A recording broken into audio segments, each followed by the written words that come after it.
Hi guys, good morning. Ito pa na ang update sa ating yung sa Isuzu D-Max natin na tinanggalan ng kahapon ng intake manifold. So, ngayon guys, naikabit na ni Loloy yung intake niya. Ayun guys. Tapos na yan makliningan.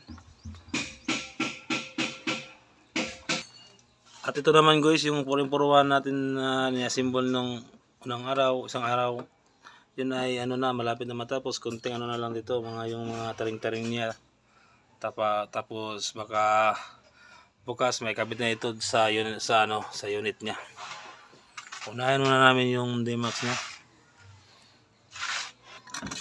Yan guys, pinanaw na ni Loloy, tinaoran na ng bolt. Yan.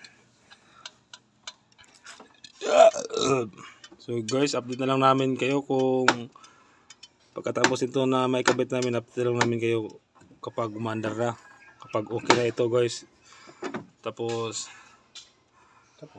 guys, huwag nyo kalimutan guys na mag-follow sa ating mountain channel sa ating YouTube, Tatsuki Vlog, at saka sa ating Facebook page, Tatsuki Boy, para updated mo sa atong mga video guys, para makakuha naman kayo ng konting kaalaman. So yan lang guys, daghang salamat, God bless.